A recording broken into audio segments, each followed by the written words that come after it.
Bismillahirrahmanirrahim. Assalamu alaikum dear students and welcome back to my YouTube channel Learn Math with Aamir.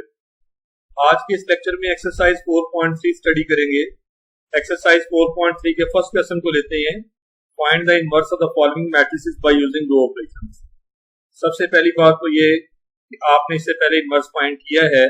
आप मेरा previous lecture देखिएगा। Exercise 4.2 में एक question में हमने इनवर्स फाइंड किया था और वहां रो ऑपरेशन से नहीं किया था, वहां यूजिंग फार्मूला किया था। ए इनवर्स का फार्मूला होता है 1/डिटर्मिनेंट of A into adjoint of A, जिसमें आपने कल ये डिटर्मिनेंट भी फाइंड किया था और एडजॉइंट की वैल्यू भी। और एडजॉइंट कैसे लेते हैं? एडजॉइंट लेते हैं कोफैक्टर्स की मदद से। कोफैक्टर्स लेके हम ट्रांसपोज लेते हैं मैट्रिक्स ऑफ कोफैक्टर्स का, तो हमें एडजॉइंट मिल जाता है। खैर ये बातें सारी पहले प्रीवियस लेक्चर में हो चुकी हैं, लेकिन इस क्वेश्चन में तो रो ऑपरेशन से कह रहे हैं ना, इसमें तो आपने यूजिंग फार्मूला कर ही नहीं सकते। तो आपको ये सीखना होगा कि रो ऑपरेशंस क्या होते हैं। याद रखें बेसिक रो ऑपरेशंस 3 है।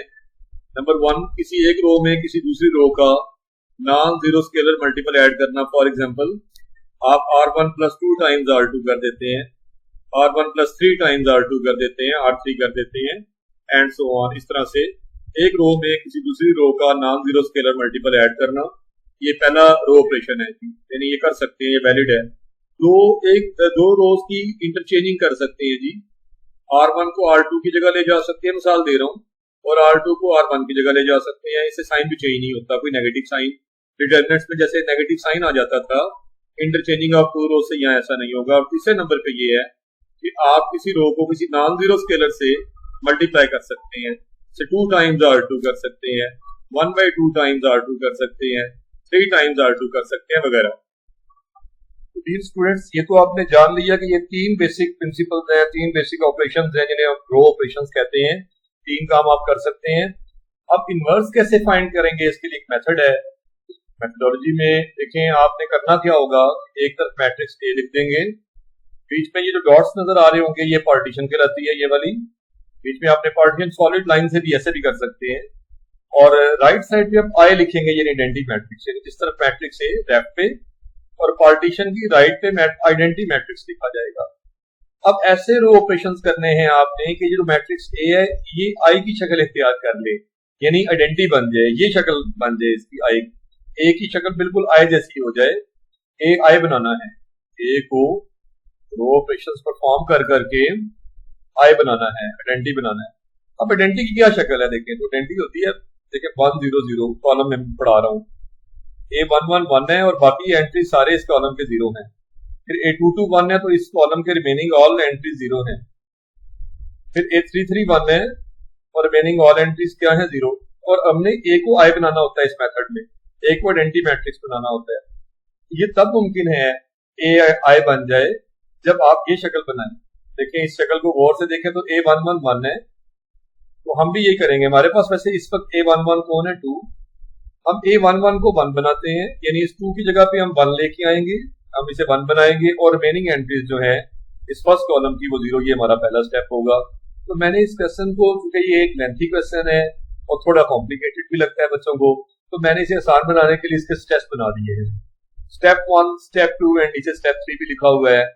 आपको बारी बारी स्टेप्स पे लेके जाता हूँ। स्टेप 1 ये पहले बताऊंगा कि A1 1 को मैंने कहा था 1 बनाए और रिमेनिंग एंट्रीज आपने पहले कॉलम की 0 कर देनी है। तो देखिए A1 1 इस वक्त कौन है 2। अब किसी नंबर को 1 कैसे बना सकते हैं? याद रखें किसी नंबर को अगर हम उसके रेसिप्रोकल से मल्टीप्लाई कर दें तो हमेशा 1 आ जाया करता है, यानी उसी से डिवाइड कर दें दूसरे लफ्जों में तो 1 आ जाता है। तो 2 का रेसिप्रोकल क्या होता है आप जानते हैं, 1/2। लिहाजा आप 1/2 से फर्स्ट रो पूरी को मल्टीप्लाई करते हैं। यहाँ याद रखना है आपने कि नजर हमारी मैट्रिक्स ए की एंट्रीज पे, नजर हमेशा इस पोर्शन में होगी, लेकिन काम पूरे मैट्रिक्स पे होगा, यानी पूरी रो पे। अगर रो ऑपरेशन कर रहे हैं तो पूरी रो पे काम होगा। ये नहीं कि आप जो है वो ए की रो पे तो कर लेंगे और आगे आइडेंटिटी वाले की रो के ऊपर नहीं करेंगे, ऐसा हरगिज नहीं होगा। तो देखें सबसे पहले मैंने आपसे कहा था कि आपने रेसिप्रोकल से मल्टीप्लाई कर देना ताकि वहां 1 लाया जा सके। तो 2 का रेसिप्रोकल, और 2 कहाँ पे मौजूद है देखें ना प्लीज, 2 R1 में मौजूद है। तो पहला काम R1 पे होगा कि आप 2 के रेसिप्रोकल यानी 1/2 से उसे मल्टीप्लाई कर देंगे। तो 1/2 इंटू 2 1 होता है। 1/2 इंटू 6 करके देख लें, यानी 6/2 डायरेक्ट करके देख लें तो क्या आता है रिजल्ट 3। 2 3 6, लिहाजा आपके पास रिजल्ट 3 होगा वहां पे आगे लिखा हुआ, -3/2 हो जाएगा, 1/2 हो जाएगा, 0/2 0 होता है बेटा और 0/2 0 होता है जी। तो फर्स्ट रो पे ये काम हो गया है और बाकी रोज पे तो हमने कुछ कहा ही नहीं है यहाँ पे, तो बाकी और काम किया भी कुछ नहीं अभी, तो आप देख सकते हैं एज इट इज। हमारा पहला स्टेप दोबारा पढ़ें तो हमने A11 को 1 तो बना दिया है, देखिए A11, अब ये A11 होता है entry of first row and first column, ये अब 1 है, इस वक्त 1 बन चुका है। एंड रिमेनिंग, अब एंड की तरफ आएंगे, एंड के बाद वाला हिस्सा पढ़े तो remaining entries of first column, यानी इस 1 के जो इस कॉलम के अंदर, यानी 1 किसके अंदर मौजूद है, फर्स्ट कॉलम में। बेटा ये 1 प्रेजेंट ही फर्स्ट कॉलम में है ना, बेटा फर्स्ट रो में भी है लेकिन फर्स्ट कॉलम में तो रहा, तो ये फर्स्ट कॉलम में है और मैंने इसी कॉलम का जिक्र कर रहा हूँ, उसके रिमेनिंग में ये 0 था, ये तो ऑलरेडी 0 था, तो ये -2 गया है जिसको हमें 0 बनाना है। मैंने कहा था रिमेनिंग एंट्री 0 बनानी है, तो 0 तो यहाँ पहले ही बना हुआ है ना, सेकंड, अगर आप देखें रो का ये एंट्री, फर्स्ट कॉलम का ये एंट्री और सेकंड रो का ये एंट्री 0, तो ऑलरेडी 0 है। आप -2 को 0 करेंगे और -2 को 0 करना का तरीका क्या है, जिस एंट्री को 0 करना हो सबसे पहले उसका रो नंबर लिखते हैं, यानी वो किस रो में प्रेजेंट है, ये कौन सी रो है वाला, ये R3 में प्रेजेंट है, तो देखिए मैंने क्या लिखा हुआ है R3। फिर उस नंबर का जिसको 0 करना हो उसका साइन चेंज करते हैं, तो उसका एडिटिव इनवर्स लेते हैं, और -2 का साइन चेंज करें या -2 का एडिटिव इनवर्स लें तो आता है +2, आपने +2 लिख देना है। उसके बाद देखना है इस पूरे कॉलम को पढ़ के 1 कहाँ पे था, हमेशा A11 जिसे 1 बनाया था वही 1 होगा ना जो बना चुके हैं, तो इस कॉलम फर्स्ट कॉलम की बात कर रहा हूँ, उसमें 1 कहाँ पे है, 1 उसका R1 में है, आपने इधर लिख देना है R1, 1 की लोकेशन लिखनी है। दोबारा सुन लीजिएगा, सबसे पहले जिस नंबर को 0 करना है उसकी लोकेशन लिखनी है, वो कहाँ सिचुएटेड है, वो R3 में मौजूद है, जो नंबर 0 करने जा रहे हैं वो R3 का मेंबर है, R3 का एंट्री है, तो आपने R3 लिख देना है।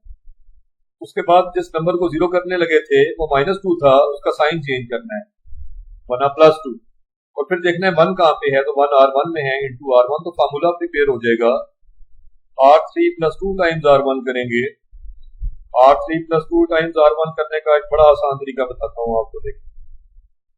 देखिए आपने R3 + 2 टाइम्स R1 करना है, तो 2 टाइम्स R1 आप पहले इसे डिस्कस करें, 2 टाइम्स R1, ये आपकी R1 थी, इसको आपने 2 से, इस पूरी रो को 2 से मल्टीप्लाई कर रहे हैं, तो आप देखिए रेड पेंसिल अगर आपके पास हो ना, तो आप इस तरह करें कि रेड पेंसिल से लिख सकते हैं, अपनी प्रैक्टिस के लिए कह रहा हूँ, आप R1 के इस मेंबर को 1 को 2 से मल्टीप्लाई करें, यहाँ 2 आ जाएगा, 2 3 6 होता है, यहाँ 2 से मल्टीप्लाई करें तो -3 बचता है, और यहाँ 2 से मल्टीप्लाई करें तो 1 आता है, और यहाँ 2 से 0 को 1 से 2 को 0 से सॉरी मल्टीप्लाई करें, 2 उधर मल्टीप्लाई हो रहा है सबसे, तो 0 ही आना है, और नेक्स्ट भी 2 0 0 ही आना है। और अब आप R3 में ऐड कर रहे हैं इसको 2 टाइम्स R1 को, तो -2 में 2 ऐड होगा ये वाला, रिजल्ट क्या हुआ 0, जरा देखते जाइएगा। 5 में 6 ऐड हुआ, क्या होता है 11, 6 में -3 ऐड हुआ, तो 6 ऐड हुआ तो 6 -3 बनेगा, 6 -3 3 होता है, ठीक है देख लीजिए। 0 में 1 ऐड होगा, 0 में 1 ऐड होगा तो 1 आएगा, 0 + 1 1 होता है। 0 में ये रेड पेंसिल से लिखा हुआ 0, यानी आप लेड पेंसिल यानी इससे मिटा सकें बाद में, 0 + 0 0 होगा जी, ये देखिए, और 1 में 0 ऐड हो, ये वाला 0, ये रेड से लिखा हुआ, तो डेफिनेटली वहां 0 लिखा, तो यहाँ पे 1 नहीं रह जाएगा। अब आते हैं मेरा बेटा कि A111 और इस कॉलम के रिमेनिंग ऑल देखें ना, A111 बना चुके थे और इस कॉलम के रिमेनिंग ऑल एंट्री 0 हो चुके हैं, तो पहला स्टेप कंप्लीट हो चुका है, ये तो हो गया खत्म। अब आते हैं सेकंड स्टेप की तरफ, वो क्या था, वो कहता था A22 होता है एंट्री ऑफ सेकंड रो, रो भी सेकंड और कॉलम भी सेकंड, यानी अगला डायगोनल एंट्री, अगला डायगोनल, क्योंकि A11 A22 और A33 प्रीवियस एक लेक्चर में मैंने बताया था, जिनका I और J सेम हो, ऐसे तमाम एंट्री जिनका जो I हो वही J हो, 1 1 2 2 I और J बराबर हो 3 3, ये सारे डायगोनल एंट्रीज बनाते हैं बेटा।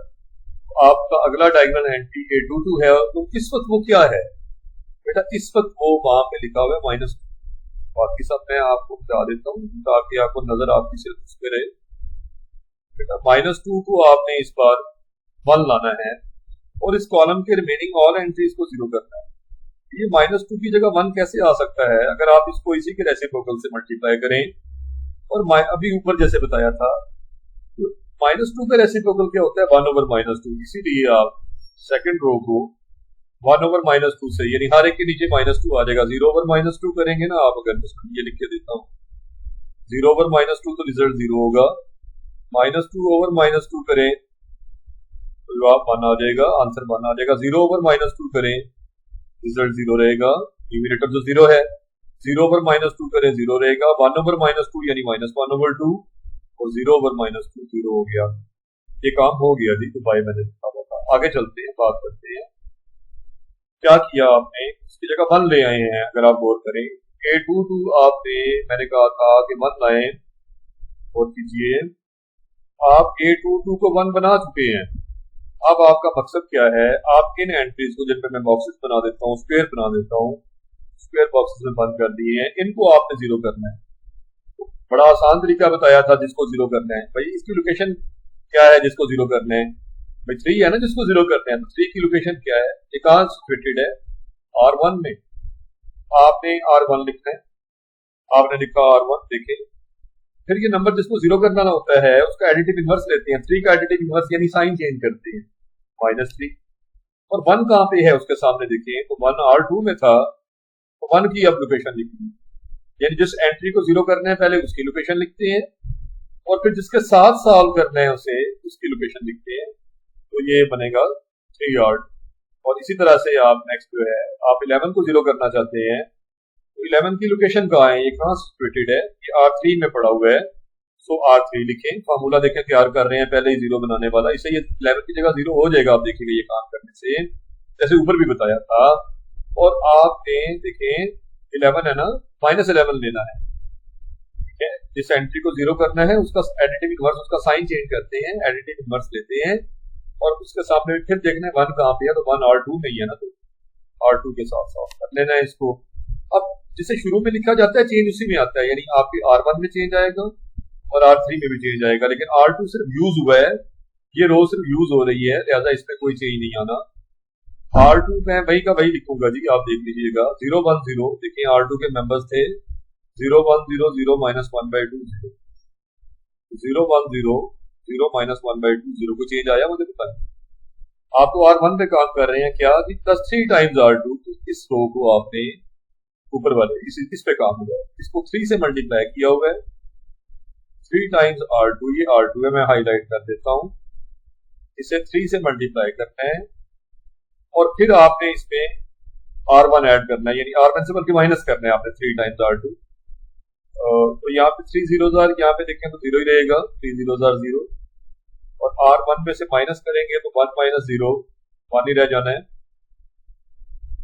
यहाँ 3 से मल्टीप्लाई किया हुआ है ना आपने, इस वक्त यहाँ पे 1 नहीं है, 3 1 3 है, और जब माइनस करेंगे तो 3 - 3 0 हो जाएगा।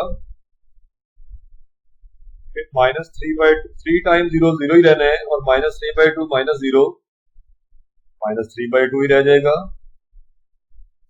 1/2 -3 टाइम्स 0 तो 1/2 ही रह जाएगा।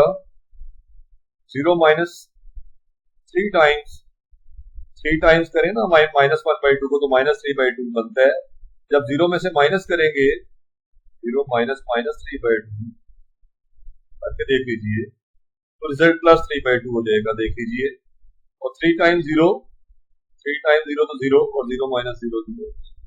इसी तरह से जैसे मैंने आपको बता दिया, या फिर रफ वर्क कर लें, इस तरह से भी कर सकते हैं आप। और आपको दूसरा भी एक तरीका बता दूंगा, बता देता हूँ कि ये जो जिस तरह से मैंने करके दिखाया है, इसे ऐसे भी किया जा सकता है। देखिए कि आप वो रो ऑपरेशन जो करना चाह रहे थे, क्या करना चाह रहे थे, R1 -3 टाइम्स R1 के नीचे R1 की एंट्रीज लिख दें। देखिए ये काम जो R1 -3 R2 है, ये इस तरह भी कर सकते हैं रफ वर्क मेरी तरह आप भी, मैं आपको समझा देता हूँ ये मैंने कैसे। R1 -3 टाइम्स R2 और कैलकुलेटर से भी कर सकते हैं। कैलकुलेटर से तो बेस्ट है कि आपके पास कोई गलती का चांस ही नहीं रहता। बहरहाल आप ये इस तरह से देखें कि R1 क्या, R1 की एंट्रीज है, R1 की एंट्रीज थे 1 3 -3/2 1 देख सकते हैं 1 3 -3/2 और 1/2 0 0 थे। R1 के नीचे मैंने R1 की वैल्यूज लिखी हुई है, आप देख रहे हैं -3 टाइम्स -3 टाइम्स -3 टाइम्स फार्मूला का -3 फार्मूला का -3 -3 फार्मूला का इनटू R2 है ना।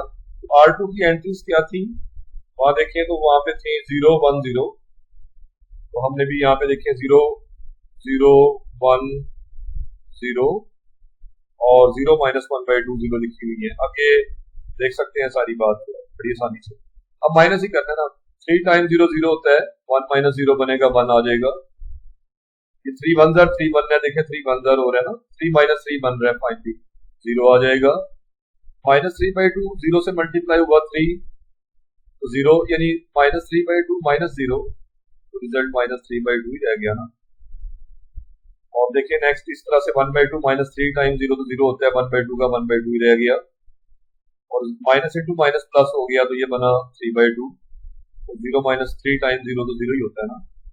तो ये देखिए रिजल्ट्स क्या आए हैं 1, यहाँ देखिए R1 जो नई R1 बन गई हुई है 1, ये वाला 1 0 -3/2 0 -3/2 1/2 3/2 0 1/2 3/2 0। देखें ये मैंने सॉल्व करके दिखा दिया। इसी तरह से आप R3 -11 टाइम्स R2 भी लिख के देख सकते हैं। आप वैल्यूज पुट कर लें जैसे मैंने की है, आप यहाँ R3 की करेंगे वैल्यूज -11 टाइम्स और ब्रैकेट में R2 की वैल्यूज पुट कर देंगे -11 टाइम्स। इस फार्मूला में भी फार्मूला बनाया हुआ है, आप एडजस्ट करेंगे तो ये इसी वजह से ये नंबर्स आए हैं, नंबर्स आ गए। तो बेटे यहाँ पहुंच के आपको पता चल गया होगा कि हमारा A11 भी बन चुका हुआ है, रिमेनिंग ऑल 0 हो गए थे, फिर A221 बनाया था, रिमेनिंग ऑल 0 हो गए इस कॉलम की भी। तो अब सारी बात है स्टेप 3 की तरफ आना है और स्टेप 3 ये कहता है कि A33 को 1 बनाए। कौन है A33? इस वक्त मेरे पास 3 है A33, entry of third row and third column. भाई इसको 1 बनाना है तो इसको रेसिप्रोकल से मल्टीप्लाई करना पड़ेगा, जैसे बताया 3 का रेसिप्रोकल 1/3 होता है। थर्ड रो को 1/3 से मल्टीप्लाई किया और काम सिर्फ चेंज किस में आएगा, थर्ड रो में। फर्स्ट रो आप देखेंगे 1 0 -3/2 1 0 -3/2 1/2 3/2 0 1/2 3/2 0, वही सारी फर्स्ट रो है। भाई सेकंड रो 0 1 0 भी वहीं पे होगी, 0 -1/2 0 भी आपको वही नजर आएगी। सिर्फ आपने थर्ड रो की एंट्रीज को 3 से डिवाइड किया, यानी 1/3 से मल्टीप्लाई करने का मतलब 3 से डिवाइड करना होता है। 0/3 0 हो गया, 0/3 आना है 0 ही आ जाएगा, 3/3 आना है 3/3 1 होता है और 1/3 और इसके नीचे जब 3 लिखेंगे तो ये 3 2 6 हो जाएगा, 11/6 और 1/3। मेरा ख्याल है कि आपको ये समझ आ गई होगी। अब आपको पता है कि थर्ड स्टेप हमारा कंप्लीट कब होता है, जब ना सिर्फ A33 को 1 बनाए बल्कि रिमेनिंग एंट्रीज थर्ड कॉलम की, यानी इस 1 के अलावा जो है वो ये वाला 0 और ये वाला -3/2 है। भाई आप इन एंट्रीज को यानी 0 और -3/2 को 0 बनाते हैं। 0 तो ऑलरेडी 0 है, यानी एक एंट्री तो बनी बनाई 0 मिल गई, हमें काम आसान हो गया। सिर्फ -3/2 को आपने 0 बनाना है। -3/2 को कैसे 0 बनाएंगे भाई, जिसको 0 करना हो पहले उसका रो नंबर लिखते हैं। तो रो 1 में रो 1 लिखना है, सबसे पहले R1 लिखना है और फिर -3/2 है ना एंट्री आपकी, आप इसका साइन चेंज करेंगे तो +3/2 टाइम्स। बेटा आप देख सकते हैं R1 +3/2 टाइम्स R3 की एंट्रीज, इसलिए कि 1 कहां पे प्रेजेंट है, देखें उसमें 1 जो है ना बेटा R3 में प्रेजेंट था, तो फार्मूला प्रिपेयर हो गया। और ये काम करने से जैसे आपको रफ वर्क भी कहा कर लें, कैलकुलेटर से काम कर लें, आपके पास जैसे ये काम किया R1 +3 times R3 previous matrix पे ये काम किया हमने ये वाला, तो बेटा ये रिजल्ट्स हैं। और देखें एग्जैक्टली आपके पास आइडेंटिटी की शक्ल बन चुकी है। देखिए सारे स्टेप्स कंप्लीट हुए नजर आ रहे हैं, ये 1 1 1 बना हुआ नजर आ रहा है और remaining all entries first column की 0 बनती नजर आ रही हैं। आप ये 1 1 1 बनाया हुआ है और इस कॉलम के सारे 0 हैं रिमेनिंग। A221 बनाया हुआ है और रिमेनिंग ऑल एंट्री 0 है इस कॉलम की भी। और A331 बनाया हुआ है और इस कॉलम की रिमेनिंग ऑल एंट्रीज क्या है, 0। तो बेटा ये तो आई बन गया, यही तो आई की शक्ल शुरू में बताई थी और ये हमने ऐसे रो ऑपरेशन परफॉर्म किए जिससे ये आई बन गया है। जो शुरू में आई था ये बेटा A इनवर्स वैल्यू है, हमने सीधा करके नीचे भी लिखा हुआ है कि A इनवर्स क्या मिला हुआ है 1 17/4 1/2, ये सारी एंट्रीज लिख देनी है आपने जो इस सर्कल के अंदर है। ये ए इनवर्स है। उम्मीद है कि आपको ए इनवर्स समझ में आ गया होगा। अच्छा, आप एक बात और याद रखिएगा, इसमें रो ऑपरेशंस के अलावा आपने कॉलम ऑपरेशन नहीं करना, क्योंकि आपसे कहा जा रहा है ऊपर क्वेश्चन की स्टेटमेंट में कि आप रो ऑपरेशंस की मदद से इनवर्स फाइंड आउट करें। नेक्स्ट क्वेश्चन बिल्कुल सिमिलर है, वही लेफ्ट साइड पे ए लिखा और राइट साइड पे आइडेंटिटी मैट्रिक्स, और ए में वही वही रो ऑपरेशन परफॉर्म करने हैं। ए 1 ऑलरेडी 1 है, इस बार तो आपको करने की भी जरूरत नहीं पड़ी, और नीचे रिमेनिंग एंट्री 0 करते हुए ऑलरेडी एक 0 भी मिल गया हमें, बस इस 1 को 0 बनाना है। और ये 1 कहाँ पे है? R3 में। सबसे पहले R3 लिखते हैं, ये देखिए R3 लिखा, ये 1 था तो -1 टाइम्स साइन चेंज, और 1 टाइम्स देखिए बनना तो था R3 -1 टाइम्स R1, क्योंकि 1 आपका R1 में पड़ा हुआ था, इसके सामने 1 देखना है, वो रो 1 में था, और सिर्फ 1 के साथ सॉल्व किया करते हैं किसी भी रो को, हमेशा याद रखें। खैर, तो इससे देखिए 1 टाइम्स R1 तो R1 होता है, ये सीधा सीधा R3 - R1 है। R3 में से R1 कैसे माइनस करते हैं? 1 में से 1 माइनस हो जाएगा, क्या आएगा? 0। 0 में से 2 माइनस हो, 0 - 2 लिख के देखिए माइनस छोड़ते हैं। इसी तरह से 2 में से माइनस करना है -1, देखिए 2 में से माइनस करना है -1 तो बनेगा 2 + 1, फिर 2 + 1 कितना हुआ? 3 नजर आएगा आपको यहाँ लिखा हुआ। 0 - 1 0 - 1 -1 होता है, 0 - 0 0 - 0 0 होता है, और 1 में से 0 निकालना तो खाली रहे। तो बेटा ये है आपके पास, तो R3 - R1 हो गया है। इसके साथ ही ये 1 1 1 और रिमेनिंग ऑल इस कॉलम की एंट्री 0 हो चुकी हैं। अब आपकी सारी तवज्जो यहाँ आनी चाहिए, कहाँ पे जी? A22 पे। A22 इस वक्त बेटा A22 इस वक्त वो है -2, ये A22 है ना। अब सेकंड स्टेप पे आ गए हैं, इसको 1 कैसे बना सकते हैं? इसको इसी के रेसिप्रोकल से मल्टीप्लाई कर दें, यानी 1/-2 से। देखिए सेकंड रो को, क्योंकि ये सेकंड रो में पड़ा हुआ था, तो सेकंड रो को करना है 1/-2 से मल्टीप्लाई किया, वन टर्म्स के नीचे -2 लिख दिया करें, 0/-2 -2/-2 8/-2, क्या होगा? 0/-2 तो 0 ही हो जाएगा। -2 में -2 करें जरा, -2 डिवाइडेड बाय -2, क्या आंसर आता है? +1 है, माइनस को माइनस से कैंसिल हो, और 8/-2 करने से क्या आएगा? -4। इस तरह 0/-2 तो 0 ही रहना है, न्यूमरेटर 0 हो तो जवाब 0 ही रहता है। 1/-2 को मैंने -1/2 और 0/-2 को 0 लिखा। उम्मीद है कि इस स्टेप पे आपको बेहतरीन समझ आ चुकी होगी।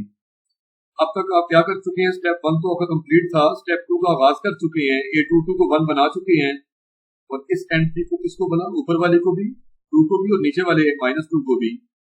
ऊपर वाला कहाँ है? ये 2 जो है R1 में है, R1 में है तो R1 पे काम होगा, और 2 है तो -2 लेंगे, तो R1 -2 टाइम्स देखें, और 1 देखना है इसके सामने कहाँ पे है, इसी कॉलम का 1 उठाना है।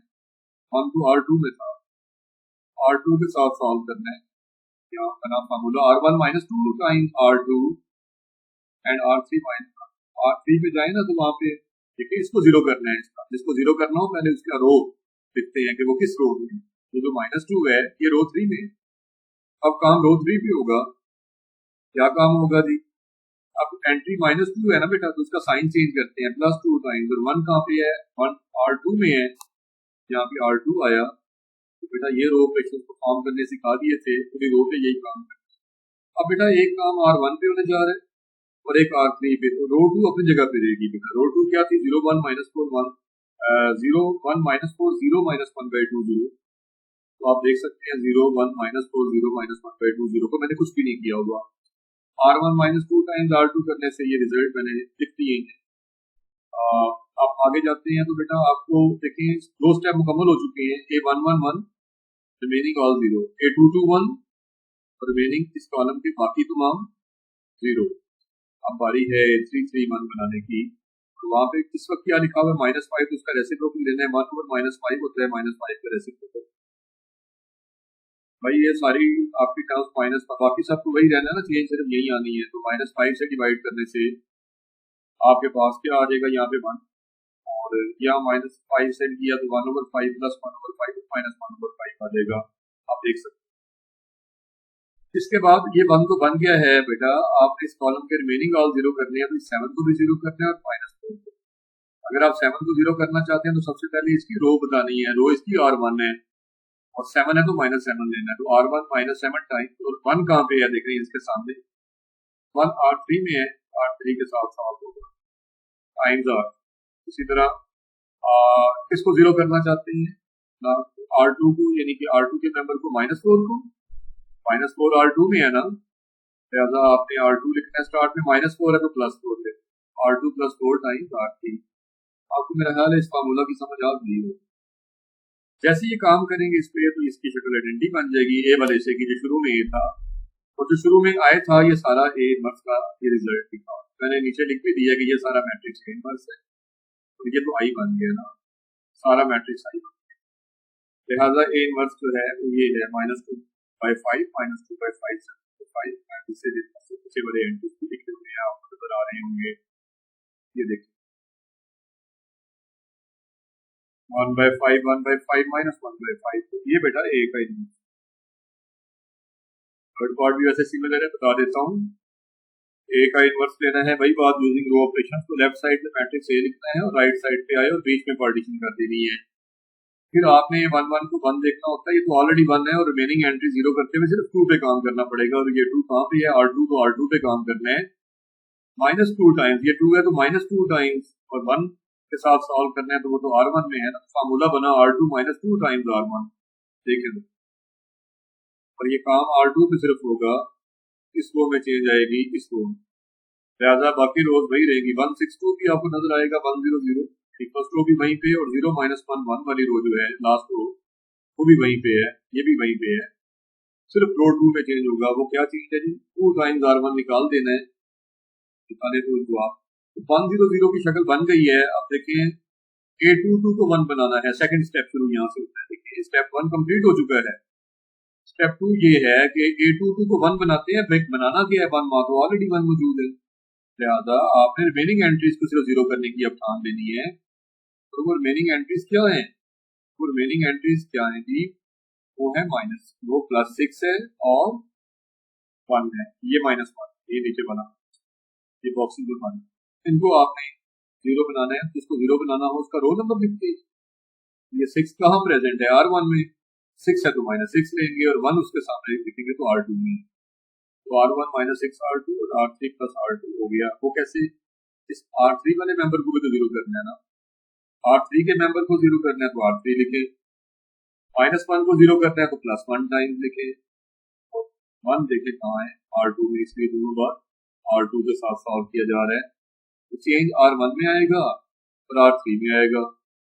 देखिए आप R1 में भी चेंज होता नजर आएगा आपको, और R3 में भी, लिहाजा R2 वहीं की वहीं नजर आएगी आपको, देख सकते हैं R2 वहीं की वहीं। खैर अब आप ये देखिए कि A111 रिमेनिंग ऑल 0 बन चुका, A221 रिमेनिंग ऑल 0 हो चुके इस कॉलम के ऊपर और नीचे देखें, तो A33 को 1 बनाना है, उसको इसी के रेसिप्रोकल से मल्टीप्लाई करते हैं, -3 लिखें। जैसे ही काम करेंगे तो ये काम किस पे होगा, R3 पे, लिहाजा R1 और R2 सही नहीं होंगी, तो आप देखें तो रो 1 भी, फर्स्ट रो भी वही लिखी हुई है, सेकंड रो भी वही लिखी हुई है, बस ये हर एंट्री 3 से, बल्कि -3 से डिवाइड हो जाएगी, 0 पर -3 0, 0 पर -3 0, -3 by -3 +1 होता है, तो नेक्स्ट -2 by -3 अगर आप करें तो 2/3 हो जाएगा, माइनस से कट जाएगा, 1/-3 तो -1/3 होता है, और 1/-3 यानी -1/3। समझ आ गई होगी यकीनन। अब आपने इन एंट्रीज को 0 करना है, जिस एंट्री को 0 करना हो वो कहाँ पे है भाई, R1 में है, 26 है तो -26 लेना है, देखिए R1 में है -26 टाइम, और 1 उसके सामने कहाँ पे है, R3 का नंबर है ना, इस बार 1 R3 में है तो R3 लिखना है यहाँ, बार बार इसलिए बता रहा हूँ, हालांकि मुझे लगता है आप कह रहे हैं कि सर ने 1 दफा 2 दफा क्या 10 दफा, हर दफा ही बता दिया है, लेकिन बेटा ये कि चले कोई लोग यहाँ वीडियो से शामिल, जहाँ से भी शामिल हो, जहाँ से भी वीडियो को देख रहे हो, स्किप भी करके देखेंगे, जिस स्टेप पे भी जाएंगे तो आपका पूरा ही काम हो जाएगा, परेशानी नहीं होगी। खैर चले, मेरा ख्याल है कि आपको समझ आ गई मेरी बात। तो ये जब रो ऑपरेशन परफॉर्म करेंगे तो वो आइडेंटिटी की शक्ल इस स्टेप में बन जाएगी। ए वाला हिस्सा आइडेंटिटी बन गया ना, जो आइडेंटिटी था उसे क्या कहते हैं, ए इनवर्स, तो यहाँ से ए इनवर्स। अब आप आते हैं नेक्स्ट टॉपिक बेटे क्वेश्चन नंबर 2 की तरफ आते हैं, जो कि हमें कहता है कि find the rank of the following matrices. आपने फॉलोइंग मैट्रिसेस का रैंक लेना है, लेकिन रैंक कहते किसको है? तो पहले आपको ये सीखना है कि डेफिनेशन कि रैंक ऑफ अ मैट्रिक्स होता क्या है। रैंक ऑफ अ मैट्रिक्स क्या इज इक्वल टू, ये इक्वल होता है एक नंबर होता है। रैंक हमेशा नंबर होता है। जैसे अगर आप क्रिकेट देखते हैं तो वहां पे रैंकिंग की होती है बैट्समैन की या प्लेयर्स की, किस रैंक का प्लेयर है वो। तो रैंक एक नंबर होता है, याद रखिए। वहां पे रैंकिंग में आपको कोई नंबर नजर आ रहा है। Rank of a matrix is equal to the number of, equal to the number of, किसका नंबर है जी? Of non zero rows. Number of non zero rows, matrix में रोज होती है ना, वही देखनी है, गिननी है कितनी non zero rose in actual form of the matrix. कि आप गिवन मैट्रिक्स को पहले एक्चुअल फॉर्म में कन्वर्ट करेंगे और एक्चुअल फॉर्म बना के आपने उसके अंदर देखना है कि उसके अंदर नॉन जीरो रोज कितनी आ रही है। जितनी नॉन जीरो रोज होंगी पहले ये फॉर्म बनानी है मुझे। अब ये फॉर्म कैसे बनती है? तो यहाँ मैंने नीचे लिखा हुआ है how to convert a matrix into row actual form. देखिए कैसे बनेगी। तो देखिए पहला स्टेप जरा पढ़िएगा। तो make the first non zero entry of R1। पहले रो का पहला नॉन जीरो एंट्री 1 बनाना है और एंट्रीज बिलो दिस 1, उस 1 के नीचे वाले सिर्फ 0 करने हैं। पहले आप ये ख्याल नहीं कर रहे थे, ऊपर वाले भी 0 कर देते थे, आइडेंटिटी बना देते थे। स्टेप यानी ये आप आसान भाषा में बताऊं तो वही बात है कि A11 को 1 बनाएं, A11 को 1 बनाएं और उसके नीचे वाले एंट्रीज को 0 कर दें। नीचे वाले एंट्रीज को आपने A11 को 1 बनाना है और नीचे वाले एंट्रीज को 0 कर देना है, ठीक है जी। और A11 को 1 बनाएं, नीचे वाले एंट्री 0 कर दें। और फिर अगली बात यही होगी कि first non zero entry mostly A22 ही होता है और वो R2 का अगला first non zero entry A22 ही होता है, उसे 1 बनाना है और उसके भी नीचे वाले एंट्रीज जो हैं, पहले आप ऊपर वाले भी कर रहे थे, ये बता देता हूँ वैसे आपको। पहला स्टेप तो बिल्कुल वैसे ही होगा, A11 पे तो नीचे वाले ही, वहां भी नीचे वाले ही, लेकिन A22 पे जब जाएंगे ना आप, इस स्टेप पे जाएंगे तो फिर सिर्फ नीचे वाले 0 करने हैं। स्टेप 3 में भी इसी तरह से रो 3 का जो पहला नॉन जीरो एंट्री होगा उसे 1, यानी A33 मोस्टली ये होगा। A33 को 1 बना लें और उसके नीचे वाले एंट्रीज को पहले ऊपर वाले भी बनाते थे, याद रखिएगा। अच्छा ये आपके ज़हन में आ रहा होगा कि भाई वही काम हम दोबारा कर लेते, ऊपर वाले भी 0 कर लेते साथ ही साथ। तो अगर आप कर लेंगे तो उसे खोलेंगे रिड्यूस्ड एक्सलॉन फॉर्म। ये एक्सलॉन है और वो रिड्यूस्ड एक्सलॉन, ये बात याद रहेगी बात। चले नेक्स्ट है कि जनाब आपने रैंक का क्वेश्चन बकायदा सामने आ गया हमारे। क्वेश्चन नंबर 2 में आ जाए। ये रैंक चाहता है मैट्रिसेस का। मैंने गिवन मैट्रिक्स को सबसे पहले ए का नाम दे दिया है। नाम रखने में मैट्रिक्स को ABC से किसी भी इंग्लिश अल्फाबेट से डिनोट कर सकती है। अब रो ऑपरेशन जब भी करते हैं मैट्रिक्स पे और एक मैट्रिक्स नई शक्ल में जब जाता है तो बीच में ये साइन लगाते हैं, इसे कहते हैं रो इक्विवेलेंट साइन। इसका मतलब है ये जो नया मैट्रिक्स है ये प्रीवियस मैट्रिक्स पे रो ऑपरेशन परफॉर्म करके लाया जा रहा है ना। इसका मतलब होता है ये लिखने कि प्रीवियस मैट्रिक्स से नया मैट्रिक्स जो आ रहा है वो रो ऑपरेशन परफॉर्म करके आ रहा है, इसलिए आर लिख के ऊपर ये इक्विवेलेंस साइन होता है, वैसे इसे इक्विवेलेंस साइन कहते हैं। इसे अप्रोक्सीमेटली में भी ये यूज करते हैं, आप डबल करके तो ये आ जाता है अप्रोक्सीमेटली इक्वल। खैर बात करेंगे हम इस क्वेश्चन की। तो इसमें मैंने आपसे कहा था कि A11 को 1 होना चाहिए। देखें तो A11 तो ऑलरेडी 1 था ही। आपने इन एंट्रीज को जब 0 बनाना है, ये एंट्री इसको 0 बनाना है, -2 है और कहाँ मौजूद है R2 में, तो R2 लिखें, -2 है तो +2 करें और साथ आप लिखते हैं R1, क्योंकि इसके सामने 1 जो है वो R1 में मौजूद है, इसलिए R1 लिखा है आपने। अगली एंट्री 3 है, कहाँ मौजूद है R3 में, R3 लिखें। एंट्री भी बाई चांस 3 है और रो भी 3 है। चले तो यानी 3 नंबर है तो नंबर का साइन चेंज करते हैं, -3 लिखते हैं और 1 देखते हैं कहाँ है, तो उसके सामने 1 R1 में प्रेजेंट था। फार्मूला बनाएंगे तो वो नीचे वाले जीरोस इसकी मदद से हो जाएंगे और R1 पे कोई काम नहीं करना, काम हो रहा है R2 और R3 पे। मतलब चेंज आपको तो नजर आ रही होगी, वो R2 और R3 में होगी। अगला स्टेप ये है कि A22 को 1 बनाते हैं पहले की तरह। तो -8 की जगह पे आप देखें किसी नंबर को 1 लाने के लिए उसको उसी के रेसिप्रोकल से मल्टीप्लाई करते हैं। -8 का रेसिप्रोकल 1/-8 होता है। आपने 1/-8 से सेकंड रो को मल्टीप्लाई किया होगा, नजर आ जाएगा। सिर्फ सेकंड रो में चेंज आएगा और बाकी रोज में चेंज नहीं आएगा। देखिए पहले एक दफा सीख लेने से कितना आसान हो गया आपके लिए, बड़ी आसानी से समझ आ रही होंगी ये बातें। अच्छा, अब आपको पता है कि आप A221 ला चुके हैं, तो आपको उसके सिर्फ नीचे वाला मैंने आपको वहां लिखा हुआ है, ऊपर वाला ना कर देना, वो रिड्यूस बन जाएगी। आपने सिर्फ नीचे वाला 4 है ना जी, इस 4 को 0 करना है। ये 4 कहाँ प्रेजेंट है? R3 में। आप R3 लिखेंगे, 4 है तो -4 लेंगे, और 1 इसके सामने कहाँ पे है? R2 में नहीं था, तो R2 लिखेंगे। फार्मूला तैयार हो गया। जैसे ये फार्मूला अप्लाई होगा आपकी रो में, वहां पे भी जहाँ 4 था वहां 0 करने जा रहे थे ना, ऑटोमेटिकली 0 बन जाएगा। अब आपको पता है आपका ये एंट्री बनाना है आपने। A111 बनाते हैं, नीचे वाले 0 देखें जरा, A221 बना के नीचे वाला 0।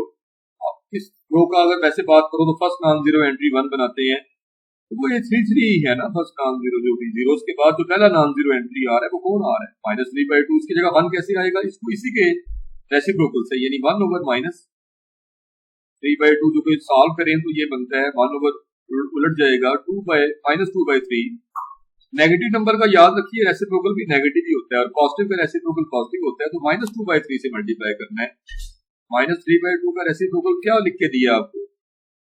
-2/3। इसलिए -2/3 से इस पूरी रो को, थर्ड रो को मल्टीप्लाई किया हुआ है, तो वहां भी 1 बन गया नवे वाला। ये देखिए, तो ये बनी है एक्चुअल फॉर्म। और इसके साथ ही आपने नॉन जीरो रोज गिननी है कि इसके अंदर कितनी आई हैं। तीनों ही नॉन जीरो रो है। जीरो रो वो होती है जिसकी ऑल एंट्रीज 0 हो। तो बेटा ऑल एंट्रीज तो कहीं भी 0 नहीं है, ना इसमें ना इसमें ना इसमें, लिहाजा आपके पास तीनों ही नॉन जीरो रोज हैं। तो नंबर ऑफ नॉन जीरो रोज 3 आ गई हैं, तो रैंक भी 3 आ गया। तो जितनी नॉन जीरो रोज होंगी इचेलॉन फॉर्म में, उतना ही रैंक होगा। आगे चलते हैं। मैट्रिक्स ए आपके सामने है। A11 ऑलरेडी 1 है, तो आपको सिर्फ इन एंट्रीज को, और इनमें से भी सिर्फ 2 को, जैसे 0 तो ऑलरेडी 0 है, इस 1 के नीचे वाले एंट्रीज को 0 बनाते हैं, तो 2 को बनाना पड़ेगा। 2 कहाँ है? R2 में। तो R2 -2 टाइम्स R1। R3 में ये -1 था, तो R3 लिखें, और +1 टाइम्स R1 असल में तो बात ये है, तो वो +1 टाइम्स से +R1 ही बन जाता है। और 0 तो ऑलरेडी 0 है, कुछ करने की जरूरत नहीं है बेटा, सिर्फ R2 पे काम करते हैं और R3 पे काम करते हैं, और वो उससे ये बेटा रोज इस नई शक्ल में चली गई। लेकिन जैसे ही हमने देखा हमें 0 रो नजर आ गई है यहाँ। अगर आपको ऑपरेशन करते हुए 0 रो नजर आ जाए, हालांकि करना सिर्फ इसको 0 लगे थे, ये अपने आप की अगले एंट्रीज भी 0 हो गई है। हालांकि हमने करना इस एंट्री को, जिस पे मैं एरो लगा रहा हूँ, यानी एक्चुअली वो जो हमारे पास ये 2 था, करने 2 को 0 लगे थे, वो तो हुआ ही है।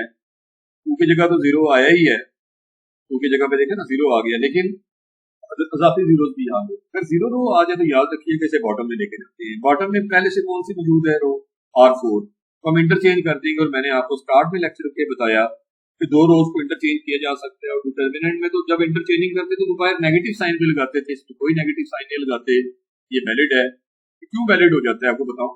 चलो ये भी बताता हूँ। असल मामला ये है कि जैसे आप 2 इक्वेशंस होती थी आपके पास अलजबरा में, एक्चुअली ये इक्वेशंस के कोएफिशिएंट्स ही होते हैं, मैट्रिक्स के जो एंट्रीज होते हैं, जो अंदर नंबर्स नजर आ रहे होते हैं, ये इक्वेशंस के कोएफिशिएंट्स होते हैं, याद रखिएगा। ये 2, ये 3, ये इस तरह।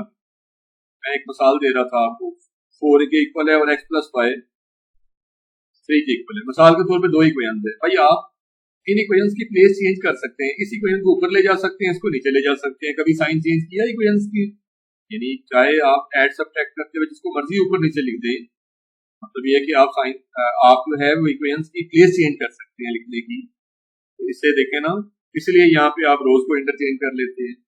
फिर आपको याद होगा कि आप किसी इक्वेशन को आप किसी भी नंबर से, जैसे 2 से पूरी इक्वेशन को मल्टीप्लाई कर लेते हैं, बोथ साइड्स को, याद है ना आपको? इसी तरह से आप यहाँ भी देखें, आप किसी मैट्रिक्स को कई बार आपने देखा होगा किसी नंबर से, जैसे मैं रेसिप्रोकल से मल्टीप्लाई करता हूँ तो वो नंबर से मल्टीप्लाई है ना। और आप जो करते हैं 2 रोज को आपस में ऐड या सब्ट्रैक्ट कर लेते हैं, R1 + 2 टाइम्स R2, तो देखे ना ये बात भी इसमें है। इंटरचेंजिंग भी इसी में बता दी मैंने, इंटरचेंजिंग भी देखें हो जाती है। वो तीनों देखें जो एक्टिविटीज हैं वो इक्वेशंस में भी हम करते रहते हैं असल में, और मैट्रिसेस असल में इक्वेशंस ही बनते हैं, सिस्टम ऑफ लीनियर इक्वेशंस से बनते हैं। चले यार, बात आगे चलेगी तो पता चलेगी इंशाल्लाह। ये बताया कि जब भी 0 रो आए उसे बॉटम में ले जाते हैं। बॉटम में मतलब आखिरी रो के तौर पे, और आखिरी रो तो चौथी रो है। सो R2 को R4 के साथ मैंने इंटरचेंज किया हुआ। R4 पहले क्या थी? R4 हमारे पास क्या थी? 0 1 -1, तो वो R2 की जगह आ गई है और R2 0 0 0 था तो वो उसकी जगह चला गया है। अब इसका एक बुरा फायदा आपको हुआ है, वो बता देता हूँ फायदा क्या। देखें बात ये है, आप देखें तो आपने ये करना था ना, A22 को 1 लाना था, अपने आप वहाँ 1 भी मौजूद हो गया और बस इसके नीचे वाले एंट्रीज को 0 करना बाकी है। उनमें भी सिर्फ इस एंट्री को 0 करना है जो कहाँ पे मौजूद है, R3 में। गिन के लें, ऊपर से गिने, ये फर्स्ट रो है, ये सेकंड रो है और ये थर्ड रो है। ये थर्ड रो का एंट्री है तो आपने R3 लिखना है। एंट्री बजाते खुद -2 है तो आपने +2 लिखना है। एंट्री का ही साइन चेंज करते हैं आप, इसको 0 करना चाह रहे हैं उसी का साइन चेंज। और 1 इसके सामने कहाँ पे मौजूद था, R2 में, तो R2 लिखा हुआ है। फार्मूला जैसे बनेगा आप जब करेंगे 0 आ जाए। उसके बाद यहाँ पे 3 बना हुआ है, ये A33 है, देखे ना, A111 नीचे वाले सारे 0 हो चुके, A221 नीचे वाले सारे 0 हो चुके। तो अब A33 की बारी आई ना बेटा कि ये 1 हो। 3 1 कैसे बनेगा, 3 को 3 के रेसिप्रोकल से यानी 1/3 से मल्टीप्लाई करें। जैसे ही होगा यहाँ 1 आ जाएगा। अब बेटा यहाँ कोई नॉन जीरो नंबर है ही नहीं जिसको 1 बनाए और उसके नीचे वाले को 0, भाई ऐसे कैसे बनते, जीरो स्क्वायर बॉटम में आ गया, बस ये एक्सलन फॉर्म तैयार हो गई है। तो इस एक्सलन फॉर्म से आपने नॉन जीरो रोज गिननी है। अब नॉन जीरो रोज गिने तो 3 है क्योंकि लास्ट रो तो सारी 0 है ना, तो नॉन जीरो रोज ये वाली है 1 2 और 3। तो इसके अंदर एक नॉन जीरो एंट्री 1 मौजूद है ना, इसलिए ये नॉन जीरो रो ही कहलाएगी। जीरो रो वो होती है जिसकी ऑल एंट्री 0। तो नॉन जीरो रोज 3 है, इसलिए रैंक ऑफ द मैट्रिक्स। आगे चलेंगे और ये जो सेकंड से ये भी सुनते जाएं कि सेकंड पार्ट जरूर हाईलाइट करते हैं, इसे ना आपने लिए मार्क कर लें कि ये 2 मार्क्स में दिया जा सकता है। वैसे रैंक से क्वेश्चन जो है वो पहले प्रीवियस सिलेबस में तो रैंक था ही नहीं ना, यानी स्मार्ट सिलेबस में निकल चुका था, लेकिन चांसेस इस साल ये हैं बेटा, ये आपका जो स्मार्ट सिलेबस है वो प्रीवियस स्टूडेंट्स के लिए था, लेकिन आप लोगों को जो सिलेबस पढ़ना पड़ेगा, मुझे उम्मीद है कि वो शायद सारा ही ना हो, इसलिए मैं वीडियोस में अपने में सारे के सारे क्वेश्चन ही आपसे डिस्कस कर रहा हूँ। तो स्मार्ट सिलेबस से निकल के थे पिछले साल, उन्हें भी डिस्कस कर रहा हूँ। ठीक हो गया जनाब। तो मैट्रिक्स ए आपके सामने है, A1 होना चाहिए जबकि यहाँ 3 है। हम रेसिप्रोकल से भी मल्टीप्लाई कर सकते हैं, लेकिन हाँ वहाँ यहाँ फ्रैक्शंस बन जाएंगी सारी यहाँ। तो मैंने यहाँ पता क्या किया है, 2 रोज इंटरचेंज, चूंकि 1 एक जगह पे मौजूद तो है ना सेकंड रो में, तो मैंने फर्स्ट रो को सेकंड रो से इंटरचेंज कर दिया। ये इंटरचेंजिंग साइन होता है बेटे, डबल एरो। ये बताती है कि R1 जा रहा है R2 की तरफ और R2 जा रहा है R1 की तरफ, यानी दोनों रोज आपस में देखिए 1 2 और -1 और -3 2 वाली रो ऊपर आ गई है, चेक कर ले। और ये जो 3 -1 वाली थी ये देख सकते हैं पूरी रो, और कुछ भी नहीं किया होगा, तो वहां 1 तो आ गया। इन एंट्रीज को आपने 0, तो एक काम R2 पे होगा, दूसरा R3 पे होगा, तीसरा R4 पे भी होगा, देख सकते हैं। R2 पे क्या होगा, -3 टाइम्स R1, ये देख सकते हैं। 2 है तो -2 टाइम्स R1 और 2 है -2 टाइम्स ये। जरा गौर कीजिए, 0 बनाने का तरीका देखिए तो ऑटोमेटिकली सारे 0 हो गए। अब यहाँ 1 होना चाहिए, फिर इंटरचेंजिंग करके ले आया हूँ। इस 1 को उठाओ बजाय इसके कि मैं रेसिप्रोकल टाइम्स कर दूं। आप सोच रहे होंगे पहले तो कर देते थे, भाई पहले आसान था, बड़ा कॉम्प्लिकेटेड होने जा रहा है। और दूसरी बात ये कि फ्रैक्शंस बन जाएंगी और फ्रैक्शंस में आपको जब रोज को आपस में ऐड सब्ट्रैक्ट किस तरह काम करेंगे तो फिर एलसीएम भी लेने पड़ेंगे।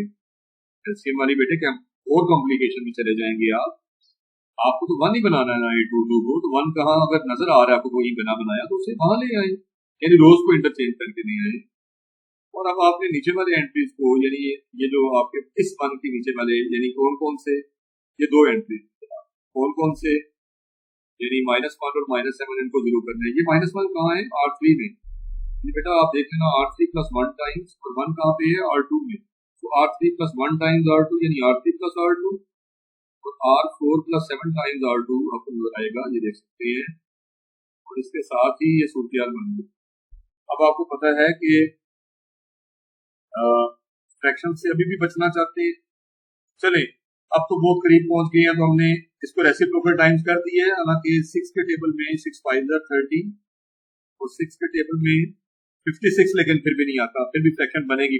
इसलिए मैंने कहा सोचा कि चले हम चलने देते हैं। अब इसको 1 कैसे बनाएं, इसको रेसिप्रोकल टाइम्स किया होगा थर्ड रो को, आप देख सकते हैं।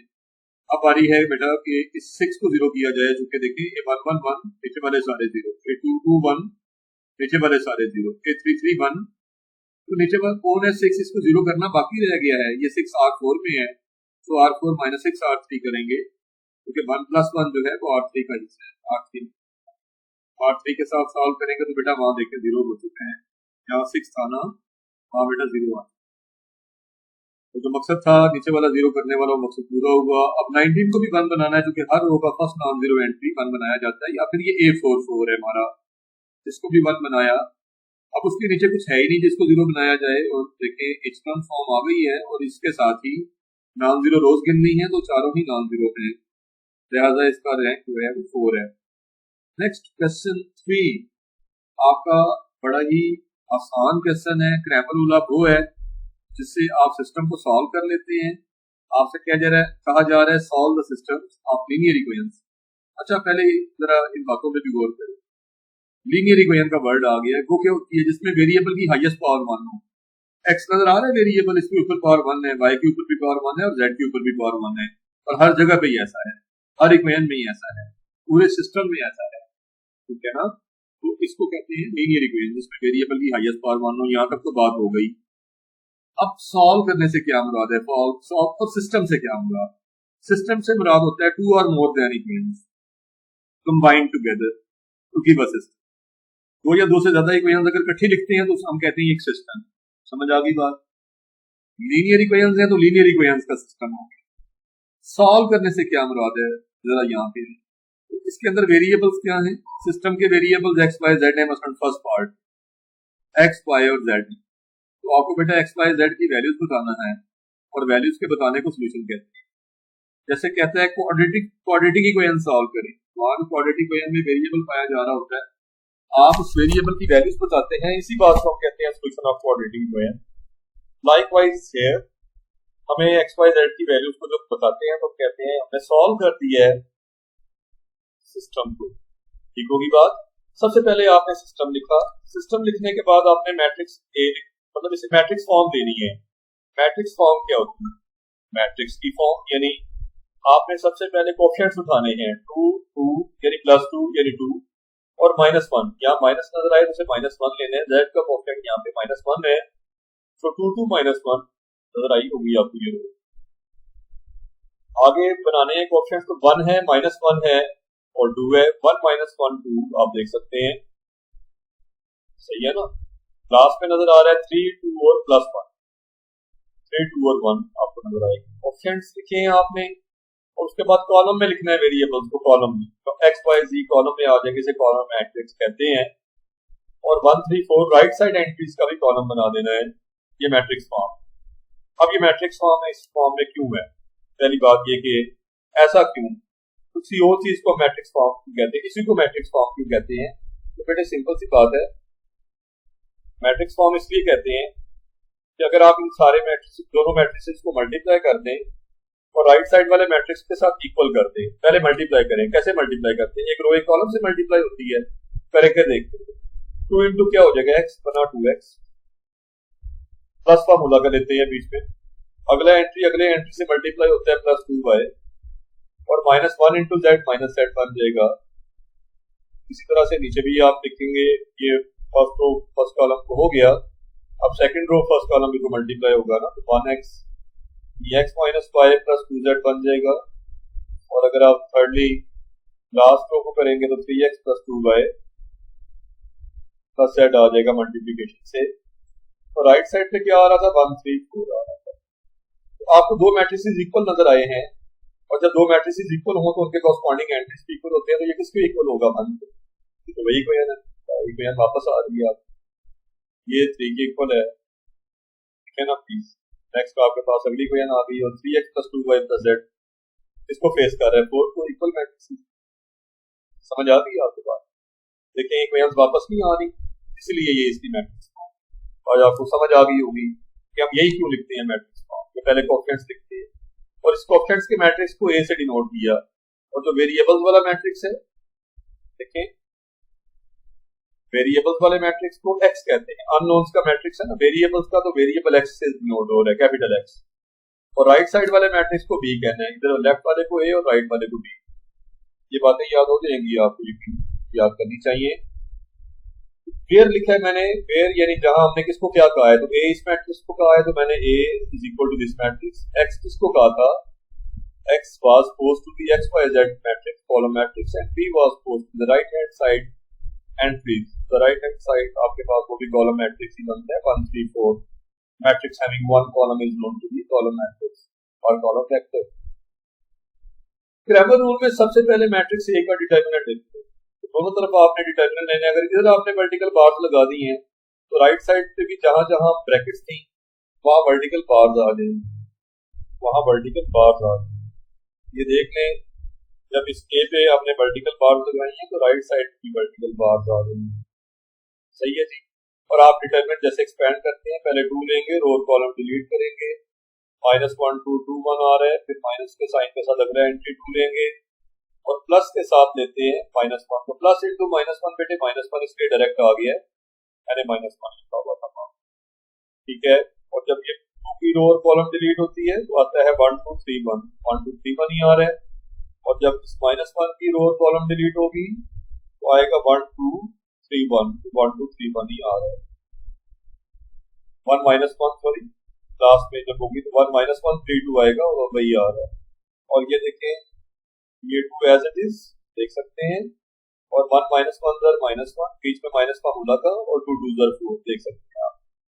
और इसी तरह से -2 इंटू 1 -6 आएगा और +1 सॉरी यहाँ पे -1 था, यहाँ पे आना था -1 इंटू ये आ रहा है जी 2 + 3 और ये आपके पास आया 2 इंटू -5 -2 इंटू -5 और -1 इंटू 5। अब ठीक है, यहाँ स्टेप एक जगह पे यहाँ, खैर ये आपके पास आ जाएगा -10 +10 और -10, ये 10 और -10 कैंसिल हो गए, -5 रह गया है और सोल्यूशन यूनिक है, यानी अगर आपके पास डिटरमिनेंट 0 हो जाता तो फिर आपका सोल्यूशन जो है वो या तो नॉट यूनिक आना था या नो सोल्यूशन आना था, दो ऑप्शन होते हैं। याद रखें, अगर डिटरमिनेंट 0 आ जाए तो सिस्टम जो है या तो कहते हैं कि सिस्टम हैज नो सोल्यूशन, या कुछ सोल्यूशन होता ही नहीं, या फिर सिस्टम हैज इन्फिनिटली मैनी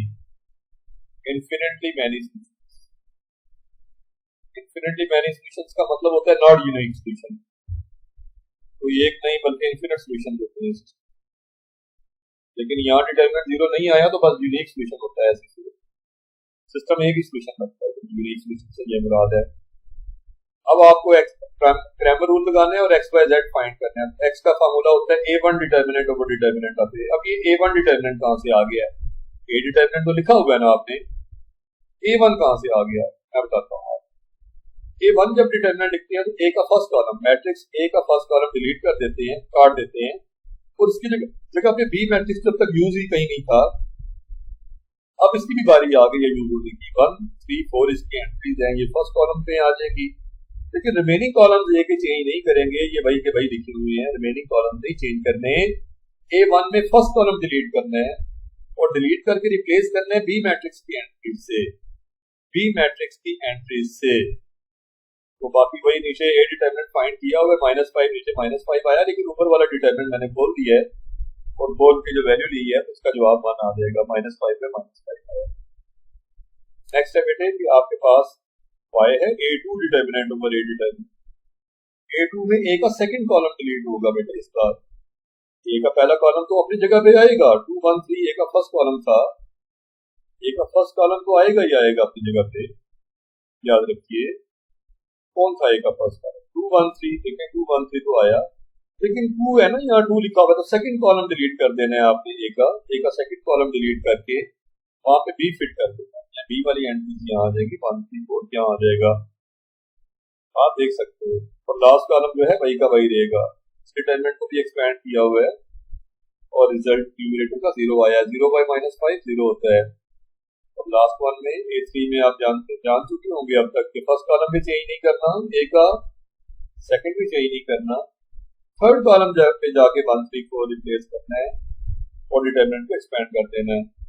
आप मेरी बात समझ आ गई होगी। तो 1 आई थी x की वैल्यू, 1 आई थी y की 0 और z की 1 आ रही है, सॉल्यूशन सेट को इस तरह ऑर्डर ट्रिपलेट कहते हैं, इसे ऑर्डर ट्रिपलेट की फॉर्म में आपने इसे लिख देना है, ये ऑर्डर ट्रिपल कहते हैं। Order triple.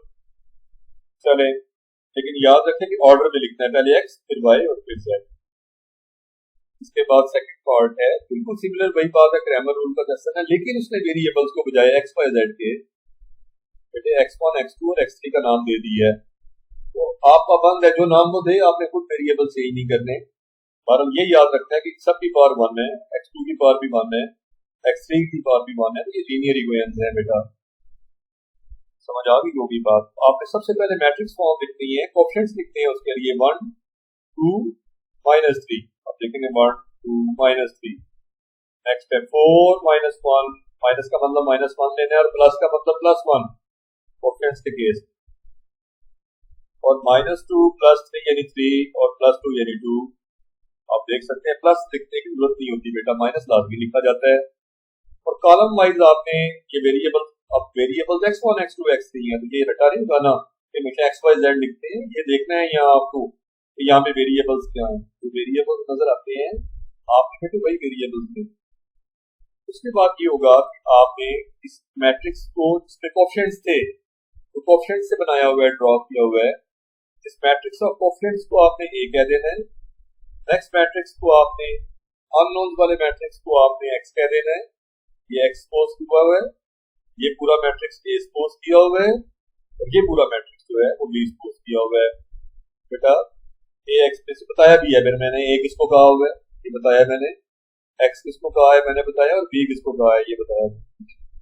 और a का डिटरमिनेंट लेना है, a डिटरमिनेंट जैसे एक्सपैंड करते हैं वैसे ही करना है, और इसका भी आंसर नॉन जीरो आ रहा है, -55 आया, जीरो नहीं है, यूनिक सोल्यूशन होगा। यानी हर वेरिएबल की एक एक वैल्यू रखेगा, इनफिनिट वैल्यू नहीं रखेगा ना कि, और ऐसी सूरत हाल भी नहीं बनेगी कि सिस्टम कोई सोल्यूशन रखता ही नहीं, सिस्टम हैज नो सोल्यूशन, ऐसा भी नहीं होगा। और अब वेरिएबल्स x1 x2 और x3 है, पहले यहाँ x y z आ रहे थे अगर आपको याद हो, यहाँ वेरिएबल्स लिखते हैं लेकिन फार्मूला चेंज नहीं होगा, a1 डिटरमिनेंट यानी a का फर्स्ट कॉलम डिलीट होगा, उसमें b वाले एंट्री 0 5 और 3 आ जाएंगे। बेटा इसे सॉल्व सारा किया हुआ है मैंने, वैल्यूज इनपुट करने वाली बात है, और इसके ये सॉल्यूशंस आई हैं, जो वैल्यूज आई हैं x1 x2 x3 की, उन्हें आपने ऑर्डर ट्रिपलेट फॉर्म में लिख देना है। और तीसरा पार्ट भी सिमिलर वे में, आपने सबसे पहले मैट्रिक्स फॉर्म लिखी, कोएफिशिएंट्स लिखे, और अननोन्स वाले मैट्रिक्स को लिखा। वीडियो बहुत लंबी हो जाएगी, हम एक एक क्वेश्चन की बात करते रहे इस तरह से, और वैसे बात समझा भी दी है मैंने। और ये मैट्रिक्स बेटा हमने लिखा, एक इसको कहा बताया कि ये फर्स्ट कोएफिशिएंट्स वाला मैट्रिक्स है, अननोन वाला मैट्रिक्स है, और ये right side entries, right hand side entries वाला मैट्रिक्स बी कहलाता है। फिर आपसे लिख लेते हैं एक का डिटरमिनेंट लेना है बेटा, स्टार्ट एक डिटरमिनेंट से करना है। क्यों करना है? इसलिए कि जितने भी वेरिएबल्स हैं, x1 चाहे वेरिएबल है, नीचे फार्मूला में डिटरमिनेंट ऑफ ए आता है, चाहे x1 फाइंड करें चाहे x2 करें, उसके लिए भी नीचे डिनोमिनेटर में a का डिटरमिनेंट चाहिए। तो सबसे बुनियादी बात, a का डिटरमिनेंट मिल जाए, ऊपर तो चलो a2 और a3 और a1 a2 और a3 के डिटरमिनेंट तो अलग बात है ना बेटा, a पता है तो a का फौरन डिटरमिनेंट फाइंड कर लेंगे। उससे ये भी पता चलेगा कि सिस्टम सोल्यूशन किस तरह का रखता है और नॉन जीरो पे यूनिक रखता है, ये एमसीक्यूज में भी आ जाती है बात। अब क्रैमर रूल लगा रहे हैं और x1 और x2 और x3 की वैल्यू फाइंड कर रहे हैं, और वो वैल्यूज फाइंड हुई है 8/3 और -7/3, इन्हें आपने सोल्यूशन सेट पे लिख देना है। मेरा ख्याल है यहाँ तक हम 3 क्वेश्चन हमारे कंप्लीट हो गए हैं एक्सरसाइज के। उम्मीद है कि क्रैमर रूल की आपको बेहतरीन समझ आई होगी। और वैसे जाने से पहले एक बात बता दूं कि हालांकि एक्सरसाइज के क्वेश्चन और भी बहुत सारे इंपॉर्टेंट हैं, लेकिन कॉम्प्लिकेटेड भी काफी हैं। जैसे आपको फर्स्ट क्वेश्चन किया, अपनी पूरी मैंने एफर्ट से आपको बताया, लेकिन उसमें जो रो ऑपरेशन से हमने इनवर्स फाइंड किया है, तो है वो भी बेटे इंपॉर्टेंट क्वेश्चन। लेकिन हालांकि क्रैमर रूल इन सारे क्वेश्चंस में से सबसे आसान है, तो एग्जाम के हवाले से पॉइंट ऑफ व्यू से क्रैमर रूल का क्वेश्चन जो है वो इम्पोर्टेंट है। और हो सकता है रो ऑपरेशन वाली बात कोई चीज भी ना दे, बात है मतलब कि आपको जस्ट एक आइडिया दे रहा हूँ। तो ये क्रैमर रूल जो है ये कभी भी ना छोड़ना, मुश्किल में पड़ेगी तो बेटा मुश्किल आसान हो जाती है। तो यानी मैं ये तो नहीं बिल्कुल भी कहूंगा कि आप रो ऑपरेशंस ना सीखें, या लेकिन बाद बच्चे जो है ना वो इस तरह खुद ही डिसाइड कर लेते हैं, अच्छा आसान कर लेते हैं, तो उनके लिए बता रहा हूँ कि पूछते हैं कि बस आसान सी बात बताएं जो एग्जाम के पॉइंट ऑफ व्यू से आ सकती है, तो उसमें मैंने बताया क्रैमर रूल का चांस पड़ा है और इन्वर्जन मेथड का भी। ये दो मेथड ऐसे हैं जिनसे क्वेश्चन का चांस मैक्सिमम रहता है, कोई भी पेपर आप उठा के दो। बेटा मिलते हैं अपनी नेक्स्ट वीडियो में, ढेर सारा ख्याल रखिएगा। टिल देन अल्लाह हाफ़िज़।